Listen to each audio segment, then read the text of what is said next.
And hello and welcome to It's Always Game Day in Cleveland. He's Daryl Ryder. I'm Andy Baskin. We are brought to you locally by Smiley One and Bryant, Northeast Ohio's premier heating and cooling solution. Daryl, a lot of news coming out of Berea with OTAs going on and something we've been waiting for a while, contract extension for both Andrew Berry, the general manager, and Kevin Stefanski, the head coach.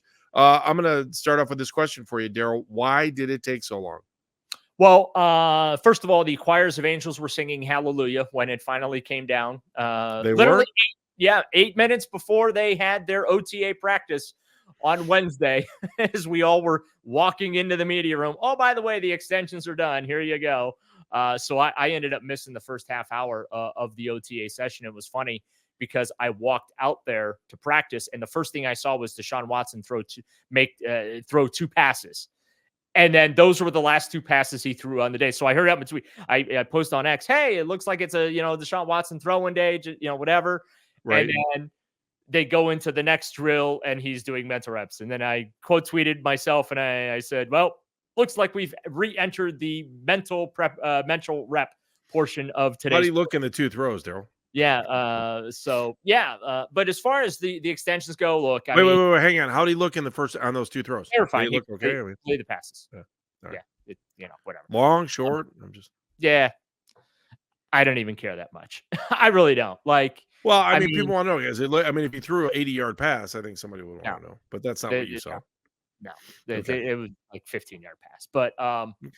So the extensions are done now. Stefanski, Berry, actually very historic for this franchise, right? Amen. Berry is the longest top football executive in charge since I think going back to like Ernie Accorsi or something. Stefanski and Berry are the first GM head coach duo to receive extensions since Romeo Crennel and Phil Savage in 2008. That's amazing. Probably a bad time to mention that Romeo Crennel and Phil Savage were fired 12 months later, but we'll forget that actually happened, right? Right. But yeah, it's good that there's some stability in place now. We knew this was happening though. Like this, nobody is shocked that this happened. The Haslams were very public in saying that they were working on getting it done, and that was their intention to do so. And I kind of like the way Kevin Stefanski handled things on Wednesday. How about we hear from Coach in how he responded to questions about the honor of not only getting a contract extension, but the fact of basically his unwillingness to reflect on any of his accomplishments while head coach, because, well, he doesn't really feel like they accomplished much. Here's Kevin Stefanski from Wednesday's OTAs after putting pen to paper on that contract extension with the Browns. You have conversations with ownership after every season and sitting down with Jimmy and sitting down with JW and obviously to entrust myself and Andrew that their family has given us that that trust to be here is a big deal. So with D and Jimmy, Whitney and JW, they've been ultra supportive of us in a football way and in a personal way. They've been great to our family, so really excited to continue to partner with Andrew, and we have work to do. I think for Andrew and I, it's a partnership where we take our job seriously. We really, we understand the jobs we have in this town. We understand our fans and what they want this team to be. So we're just going to focus on working, every waking minute to get this thing where we want it. But I just come back to this is for the organization to trust Andrew and I speaks to what we've been able to do, but we have plenty of work to do. Fortunately for us, we got some great people in this building, coaches, players, staff, so we'll just continue to work. Yeah, nothing changes for us. We walk in this building, when you're talking about Andrew and myself, and I think every coach, every player, you walk in here and you have a job to do, and we focus on that job. And we have work to do until you've got that final one checked off, you haven't done it, and that's for us. As you know, there's one goal for every football team, every franchise, and that's where we will keep our sights. Obviously, in between, you try to win some ball games and do right by the community and those type of things. But we and all 32 clubs, we have one thing in mind. I obviously work every single day with Andrew. I wish he was smarter. Just wasn't blessed with the intelligence, unfortunately. But no, honestly, we work every day. We push each other. I don't know to speak to the past, I don't know that we care, anybody cares, but we just kind of focus on the work. All right, Daryl. So, we had a chance to, to hear from him. Nothing surprised me in anything that he said. He was humbled. He talked about Andrew. He talked about the fans. He talked about, Having work to do. Yeah, and more work to do. And that, it's just another day.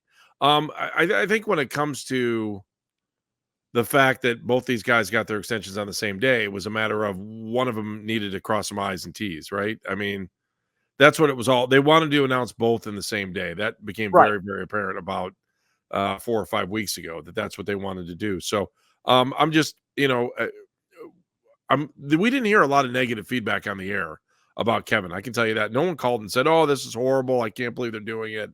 Probably because it's the NFL, and if they don't like what he's doing at the end of the season, they would suffer the same fate that we've seen every other coach that had an extension that didn't have a good year the next year, and they were ready to move on at the end of the year. So I in some ways, contracts in the NFL represent the lifelong saying, not for long NFL. Well, and as I mentioned, I mean, Romeo Crennel and Phil Savage, I think they got 5-year contract extensions from former owner Randy Lerner, and they got fired. I think they're still getting paid, by the way. They might be to the point of when the Haslams bought the team, they had to have Randy pay off. You're in charge, right? Remember that? Yeah, that's right. I forgot about that. You got to pay off. Oh, we are not paying all the people that you fired, and it is a lengthy list of people that you had fired. And then the Haslams came in, so the Haslams could come in and pay off all the people that they would ultimately fire over the years. But it's great for the organization that there's tangible stability, and this isn't a token move either. Like, let's be very clear about it. I mean, Andrew Berry and Kevin Stefanski are both very deserving of these contract extensions. The team is 37-30 under their leadership, including 24-10 at home. Kevin Stefanski is a 2-time NFL Coach of the Year. He has won 11 games multiple times in his tenure as Browns coach. There's only one other Browns head coach that has done that, and it was the guy that founded the franchise, Hall of Famer Paul Brown.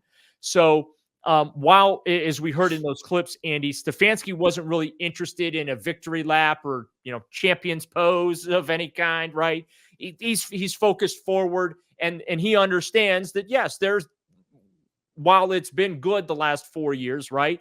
And it's good to get this organization on the tracks and rolling down in the right direction, the ultimate goal has not been achieved. And the ultimate goal, obviously, is to try and compete for and win a Super Bowl. And that's where his focus is. That's where Andrew Berry's focus is.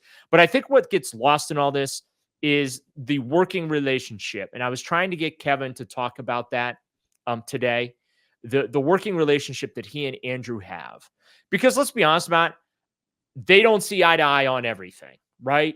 They have disagreements, but they're adults. They're professionals. It doesn't fester in the building. It's not the head coach versus the front office in that building anymore, right? So let's be totally honest. This all changed, like it or not, I think, when Paul DePodesta came in. Because when Paul came in, Daryl, they started to say, we got to stop firing people and paying for people not to work here anymore. We need some stability. I've been so successful. Let's face it, the Haslams are successful in their own business world, but they couldn't have that instant success when they got to the Browns. So they brought in DePodesta. They went a long time with Hugh Jackson compared to what other franchises would have done. Because I think they were still, they were still looking for the consistency. And then when it was all said and done, they knew they had to move in a different direction. And if you ask me, what's the turning point of this franchise and organization? It's probably the commitment to DePodesta as a guy who didn't have to be in the building every day to be able to bring some stability to the organization.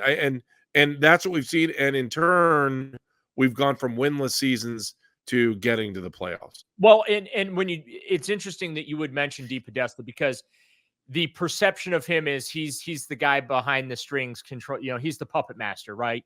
And right. I don't feel that that's a fair characterization. I can understand why some people would say that just because, like you said, he doesn't have to No, be in the building. I think it's groupthink. I really do. I don't Here's know, the thing. and he may Here's not where have the end all be all, but let's not forget, Daryl. He's the one that wanted Kevin in there. Right. He's the one. Remember, and then waited another year. Like, what are we doing? Right. They hired Freddie Kitchens and then fired Freddie Kitchens, and then I went back and hired Stefanski, whom DePodesta wanted to hire to begin with. Here's where DePodesta comes in strong. Because I admit, I laughed my ass off when they hired him.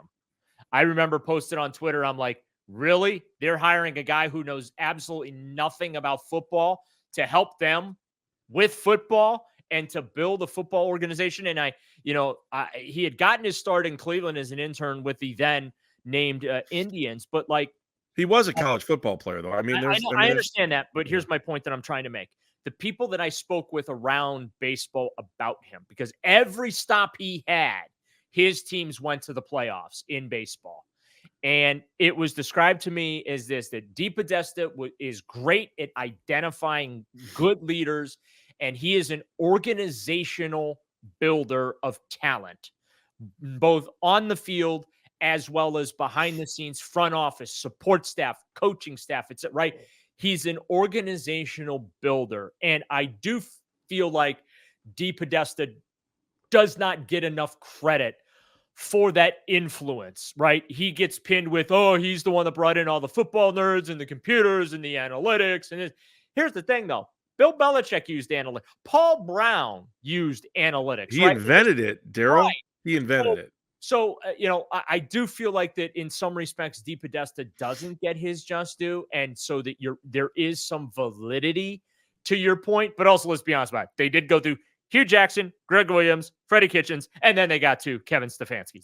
Let's not act like that when they hired Paul DePodesta, I think it was in 2016 or 2017, that all of a sudden, water turned into wine and the Browns magically figured everything out, because they went through hell with Sashi Brown as the top football executive. They did not do a good job procuring talent under Sashi Brown, other than Myles Garrett, which that was basically a Captain Obvious type draft pick. Okay. David Njoku ended up being a great draft pick for the franchise, but in totality, considering all the assets, they didn't do a great job, which is why they brought in John Dorsey and Alonzo Highsmith to really be like, hey, that guy can play, that guy can play, they can't play. I love that old school thing because that's what they needed. Right. But at the same time now, as I said earlier, you have two grown adults in the room, and Kevin Stefanski and Andrew Berry, who work together professionally. Whatever differences they may have, they keep them private. You're not seeing hit pieces on the national websites prior to, games or whatever when there is a disagreement and things. No, like Mike that. Lombardi's got nothing to say, right? Right. Got nothing to say. So this is great news. Browns fans should be very, very happy. I think Stefanski's done an outstanding job. 3 of his 4 seasons, for all intents and purposes, were train wrecks.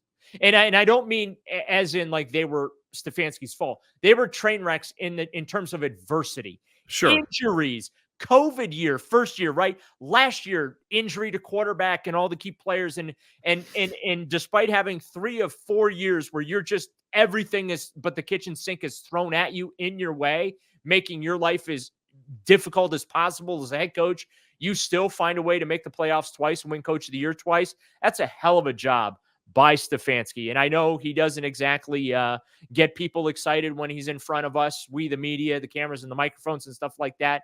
Bottom line, though, his message does resonate within that locker room. And you can't say that by a lot of head coaches that have come through Berea, Ohio over the years. All right, let's take a quick time out. We'll come back. Good news. Nick Chubb talking at camp today. What did he have to say? You'll hear next right here on It's Always Game Day in Cleveland.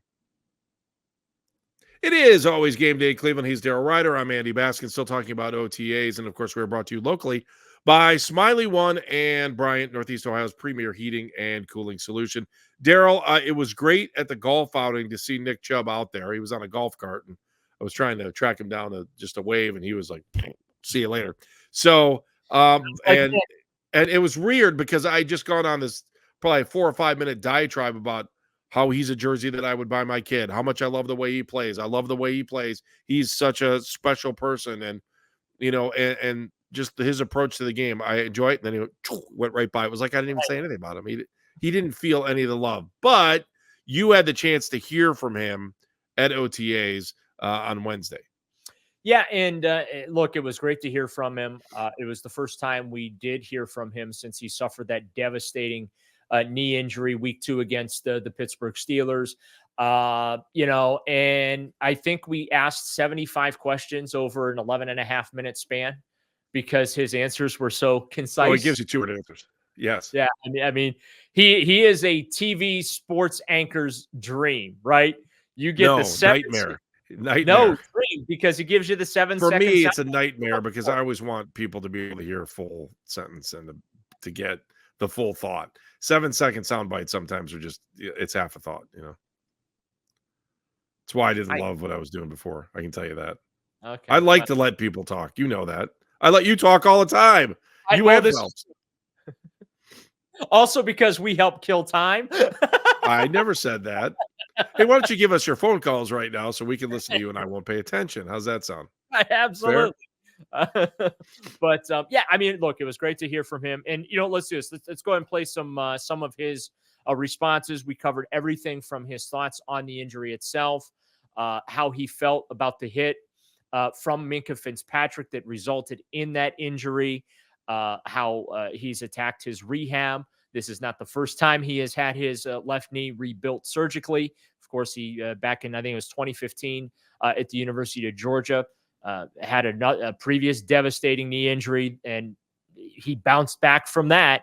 And then also, too, his thoughts on how folks reacted and how they're reacting now to the his potential comeback. So here's some of the responses from Nick Chubb at OTAs Wednesday and some of the questions he got asked. Oh, I don't think it's dirty hit at all. I'm not blaming him. It's part of the game. I moved on. It happened so fast anyways. It was a blurry 2 weeks. So, I don't think about it much. I'm just moving forward. I like where I'm at. I'm where I need to be. I would say that. The biggest thing for me is just getting better every day. I would say it does help, just knowing how to attack it mentally and knowing, I might not be at a certain point where through the rehab process that I want to be, but I know, it's taking it day by day and the weeks add up and the months add up and eventually I'll get to where I want to be. Definitely a blessing. They could have just cut me dry and left me hanging, right? But they did a great job. I want to be here in Cleveland. They know that. So we came to a great point. Yeah, it was tough. It's always hard not being able to, to play the game with your guys who you go through camp with, spring with. But, our team did a great job of, no matter who was down, next man up and continue to play. Yeah, we'll see. It's not my first time going through this, so I've been through it before. But, my whole goal is to get back out there. I use it as motivation. I see everything. I've seen, it's not the first time someone has counted me out. So I've been here before and, I'm not really paying much attention to it, but I do see it and I'm just focusing on getting better. Yeah, it was special. The team did a great job of being there for me. I was down, mentally for a while. Just when you get hurt, it's one thing. When you get hurt again, and you already know what you got to go through, the entire process, surgery, rehab, it's a nonstop battle every day. So my team did a great job just being there for me. I was around the building for them, and did a great job, made the playoffs, had a great run. All right, Daryl, your reaction to what Nick Chubb had to say. I know that it was all quick and tight. But... yeah. Short, sweet, and to the point. But he always is. That's always Nick. Nick doesn't really drag out his conversations. Look, he mentioned in there that he's seen it all. Anyone that's doubting he's going to be able to come back, he's seen and heard it all, and he's using that as fuel. Listen, I don't doubt that he can come back. My only question about it, Andy, is what can his body do? This is not a question about Nick Chubb's work ethic, his talent, ability, those type of things. It's what is his body going to allow him to do? Is that knee going to allow him to be the player that he was before? And I do feel like that's fair to ask. I give it. He's probably a bigger. No, it's not probably. He is a bigger man than me because I would totally be holding a grudge against Minkah Fitzpatrick. Like I would. I'm not saying that it was a dirty play, but I would still be holding a grudge. I was surprised by the number of players that played in the NFL that told me. Like at first I was like, and then I watched it and I was like, maybe, I don't know. It's really quick. It's fast. And then, But I had a number of guys that said to me that had played the game said they thought it was dirty. Yeah. So I would definitely be holding a grudge. And then too, I thought it was nice.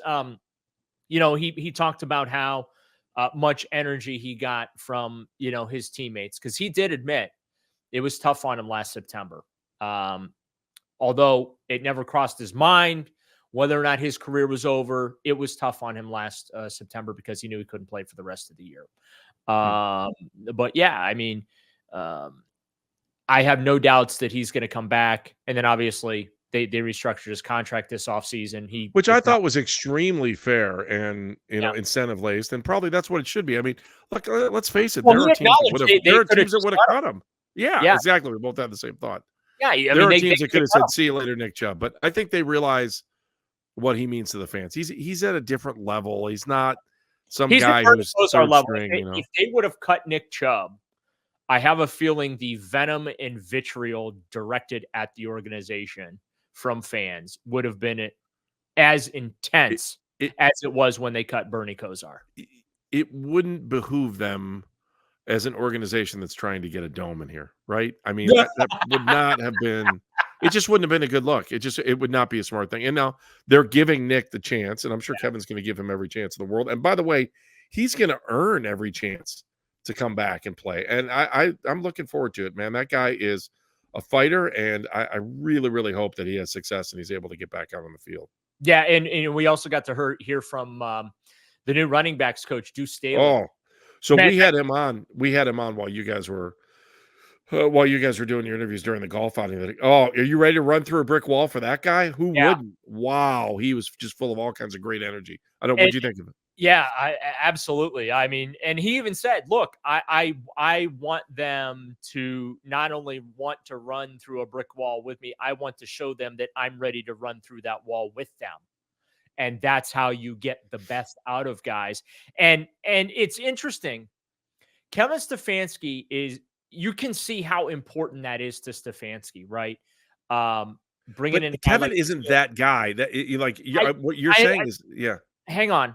Yeah. It's important to Stefanski that's not his personality, but he knows the value of having those personalities around his team. Right. And so, like Mike Vrabel, same thing. I asked him about now that they're out of the room, right? They're out of the meeting rooms and stuff. So it's not just Vrabel sitting there with the laser pointer up there on the screen and saying, yeah, here's this, maybe do this, try this, run this, whatever. It's, Vrabel he's a consultant, but he's out there with coaches. He's like coaching coaches in the middle of practice. He's coaching players in the middle of practice and stuff like that. And Stefanski likes his term, energy multipliers. Like Stefanski's really big on energy multipliers, not only on his coaching staff, but with the people that he surrounds himself with. And he's big on energy multipliers within his own locker room too. You know what I mean? Yeah. That matters to Stefanski. He doesn't want any energy vampires at all. And I think that's a big reason why Stefanski's been as successful with the Browns in these 4 years that he's been, because is that what he calls them, or did you just call that energy vampires? I love that. I call them energy vampires. The negative Nancy's, if you will, right? And so he's big on guys that bring natural energy. It's not phony energy, it's natural energy, right. Natural enthusiasm for the game and what they're doing and how they're doing it and things like that. Because that's not him. He's not a rah-rah personality, and that's okay. That's fine. And so he has other guys around him that do that. And you know what I mean? And he can be what he needs to be as a head coach, which is on that even keel plane. You know what I mean? No, I hear you. I think you're right. Yeah. And he doesn't get too low. When things are good, he doesn't get too high. And when things are going south, he also keeps it even keel. I mean, look at last year's the perfect example. Not once. I mean, there were so many times, and we've seen this, Andy, over the years, where guys go down and you're like, well, there goes the season. Hell, we thought that when Nick Chubb got hurt. Well, there goes that season. Flush that one down the drain. And just more bodies kept falling after that. Stefanski, even keel all throughout the season. And that's hard to do, to maintain that positivity and next man up and things like, and it sounds cliche, but last year I think, is the validation of everything that Stefanski preaches because of the results. Like your message is validated by results, right? Right. You can't keep preaching that if you're not winning games. So the fact that they were able to keep winning games, that validates it. And I think it really strengthens his position within the locker room and really helps those players buy in. It bought in last year, and I have no doubt they're going to continue to buy in future years. But guys like Deuce Staley, having Mike Vrabel, some of these other coaches that he's got on his staff, man, works wonders on the practice field. Bubba Ventrone, well, now aside from seeing Vrabel run drills, like Bubba Ventrone was the first coach last year that I saw running reps with his team during like special teams drills on the punt and on That's the the kind of kickoff. player he was too, though. Too, I you know, understand like, that. remember, and you I've want to never go back, like the original guy like that was Bill Cowher. Like you would Right. see, you know, when he played for the Browns, and then that same kind of energy and the same kind of way he played. All right, Daryl, let's come back. There could be more points than ever on the board this year from special teams. We're going to explain why when we come back. It's always game day in Cleveland. It is always game day in Cleveland. He's Daryl Ryder. I'm Andy Baskin, brought to you locally by Smiley One and Bryant, Northeast Ohio's premier heating and cooling solution. Thanks to everybody who's listening to us on the Odyssey app, and especially those of you that are watching us on YouTube. Daryl, you had a chance to watch firsthand for the first time as the media got to watch for the first time this new kickoff rule. So we're gonna, if you're lucky enough to be watching us on YouTube, you'll be able to see what Daryl saw at practice. And Daryl, walk us through what we're about to see here and explain the primary differences between the kickoff rule now and what we used to see in the past, and why we're going to see so many more points. I think we are. Well, I think we're going to see a lot more points, Andy, just from the simple reason of the newness, the positioning on the field. So again, if you're watching on YouTube, you're able to see some of this video. Bubba Ventrone took him through blocking drills and kickoff, penetration coming off the 40-yard line and engaging the opposing team at the 35-yard line and pushing them back. The returns coming up the field, both from the left side as well as the right side. So, we got to see them work on some of the fundamental coaching techniques, if you will, right, of the blocking and things like that. But also then later on, we actually got to see them work on the return aspect of it. Either, the directional stuff, going to the left or going to the right and things like that. Now, they didn't have the kicker because they weren't on the full length field. So they were using the jugs gun to simulate the kickoffs here. But, just getting to see it for the first time. And I have to tell you, it really looks like this is going to be an exciting play. And once you get past the 30-yard line, like once those two lines come together, the kicking team from the 40 engaging the receiving team who's Right. getting the 35. Nobody can move until the ball touches the ground inside the 20 or is fielded. But seeing those lines engage and some of the drills that Bubba was having them teaching them how to handle that engagement, both as being a receiving team, right, and having the kickoff line come at you. Right. And also, too, setting up that return, too. So I think this is going to be a revolutionary play in the game. I think, but once you get past that engagement zone, right, use a return and get past that engage. I'm calling it. I don't know that that's the name they're using. I'm calling it that. Once you get past that engagement zone on the kickoff, you might be home free because there's only one dude left to stop you, and it's the kicker. Right. And it's going to be interesting. We've heard talk about maybe teams not even using a kicker. Maybe they have a linebacker kickoff. Because hang time doesn't matter here. That's the biggest reason. Hang time doesn't matter, and you only see if the kickoff's from the 35, 30. You need to kick it 45 yards in the air. Right. It could be a line drive. It could be anything. Right. You need to get the ball past the 20-yard line. And if it hits and rolls, whatever. But you know what I'm saying? So what happens if the ball doesn't go past it? What if somebody hits a line drive into the the back? So I guess they could get the ball right where it is. No. There's penalties. Hang on a second. Okay. I have that notebook. Because I have a notebook with all this stuff like written down. Give me a second here. I gotta find it here. Because there are penalties. There's like for different scenarios that you're going to run into with. If the ball goes into the end zone, you get the ball at the 30-yard line. That's a fact. So. And if you kick it out of bounds, like the ball goes at the 40. Right. If there's a couple instances where you get the ball where it goes out if it's here we go. Before. Okay. I got it. Here's my okay. So kick out of bounds, ball goes to the 40. If the ball hits short, unless the ball's on the other side of the 40, right? No. If the ball is kicked short of the 20, so if it lands at the 23-yard line, okay, right. Ball gets moved to the 40-yard line. If it's caught in the end zone, ball goes to the 30. If it rolls to the end zone, you have to go field it. There's none of it just rolls into the end zone and they call touchback. That doesn't happen anymore. You have to go get it. It's a live football. So if it rolls to the end zone and then the ball goes out to the 20. So they don't reward you for not returning the ball. Does that make sense? Yes. And that's the whole point of this. And then, of course, as you know, if you're trailing in the fourth quarter, you have to declare for the onside kick because those onside kick rules still stand. And you're still kicking off a tee. It's not like you're punting. Right. So, but yeah, I think this is going to be an incredibly fun play. And as you saw in the video, that doesn't even, and it's Daryl, I think when you're looking at, first of all, when you're doing this, you're probably going to need 2 receivers back. Yes. You're not going to have one back. Right returner. Yes. So you'll go 2 receivers back. And what I think you're looking for, and I thought this was a great comparison, is you're looking for a center fielder. But I think you're looking for a center fielder that would also be the guy that could win the 100-meter dash.